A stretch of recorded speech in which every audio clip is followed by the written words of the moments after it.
Hello and welcome back to my channel. PJG here from Tech and Real. Today we're going to take a look at wireless technology called range extenders. The range extender extends the range of your Wi-Fi network. Whether you're in a home or a place of business, it's irrelevant. The technology is the same and it serves the same purpose. So for this exercise, we're going to pair a range extender with an existing Wi-Fi network. Now, there are many different makes and models. That part of it is non-essential. There are some that are better than others. This one is a TP-Link. I picked it up at Home Depot. It retails for $60, and that's consistent across all of the different retailers, whether it's brick and mortar or online. Now this is the TP-Link AC1200. The model is the RE350, and it does both 2.4 gigahertz and 5 gigahertz. It's an AC1200, so this range extender is one of the entry-level range extenders in the AC category. This range extender will host up to 10 connections without losing any degradation in the signal or any drops, However, I would say that for every 500 square feet, you should have a range extender. That's a more realistic number. So a lot of times they say it'll go up to 2,000 square feet or 1,500 square feet. In reality, these devices aren't meant to penetrate a lot of the walls that you encounter. So some of the walls you have in your home might be made of brick, or they might be made of there might be wood walls with a drywall covering, but then they might also have some metal in there. Any wall impedes the signal. So with any given wall, you're going to lose up to 150 feet of range. So bearing this fact in mind, you want to plan around that. Every 500 square feet, you want to have a range extender. That'll give you an optimal coverage in your dwelling, whether it's a personal home or private home, or whether it's a business. Okay, so now we've got introductions out of the way. Let's get started. If you just bought a brand new range extender, then I assume you've already unboxed it and read the manual and you've got it powered up. This one is an existing one I already had. I'm just using it to do this tutorial. So some have a power button, some don't. I'm going to power this on first. And then I'm going to do a hard reset. I'm going to reset the device to its factory default. So there's a reset button here. I'm going to hold it for 60 seconds. So once you've completed the reset of the device back to its factory default settings, it'll power up, and then there should be a wireless signal that you can connect to. It'll vary based on manufacturer and model, but for this one, it's a TP-Link, and it's just TP-Link _ extender 2.4 or 5G. There's no password on the Wi-Fi signal. Once you get connected, you launch the browser. It should automatically take you to the URL where you do all the configuring of the wireless device. On this one, it says default access TP-Link repeater.net. It varies by manufacturer. So, and if you have this model, you open your web browser, whether it's Internet Explorer, Google Chrome, Mozilla Firefox, or whatever. You open your browser, you navigate to http://tplinkrepeater.net. All right, so I've got Chrome open, and I'm just going to navigate to http://tplinkrepeater.net. Some might have a web address that you're going to navigate to, and it'll tell you whether it's 192.168.0.1 or 1.1 or 192.168.1.254. All of that information is either in the manual that comes with the QuickStart guide that comes with the wireless device, or that it'll be contained on the back or the bottom of the wireless device, as in this case.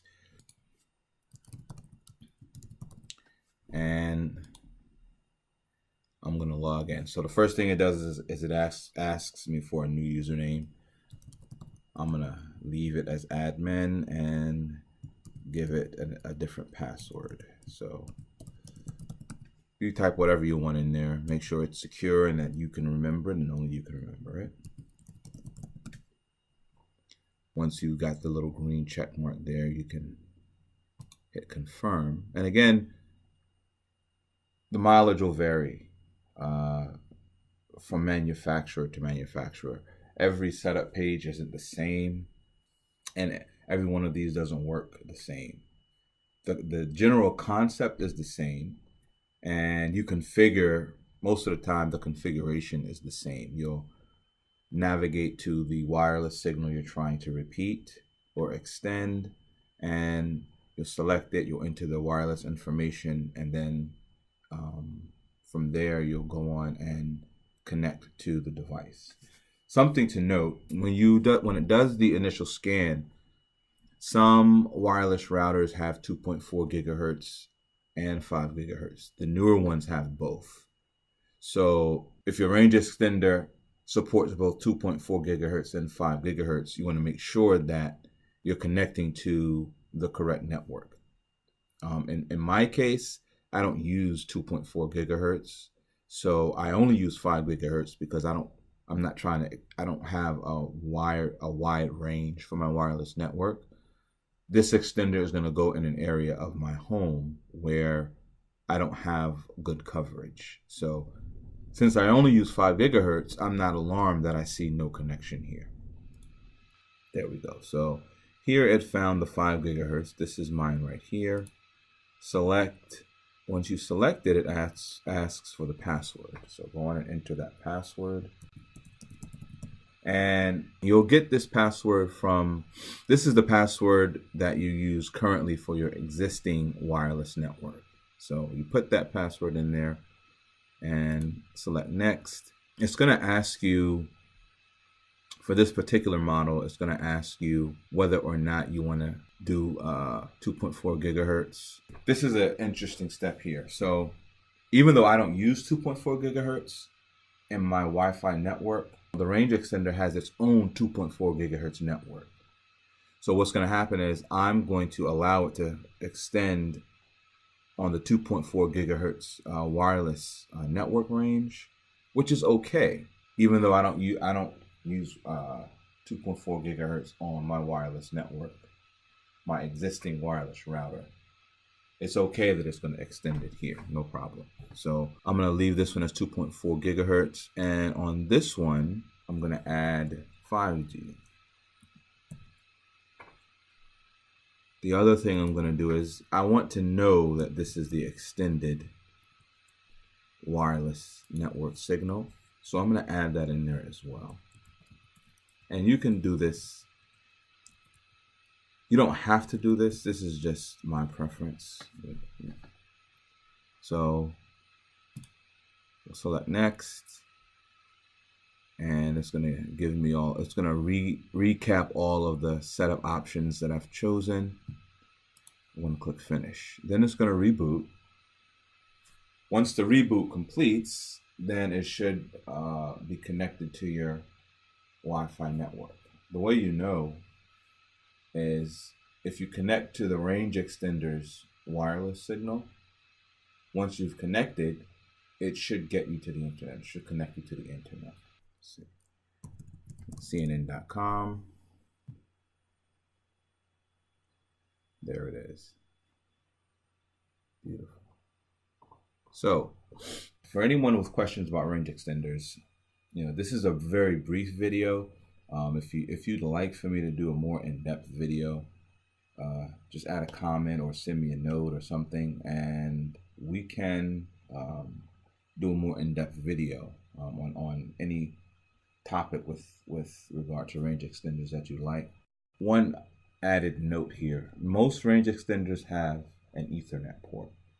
What this is for is if you have a wired network and you want to add wireless to it, you can plug the host in here. So if you have a laptop that doesn't have a Wi-Fi card, or a desktop computer that doesn't have a Wi-Fi card, you can connect it there and use the range extender to give it internet.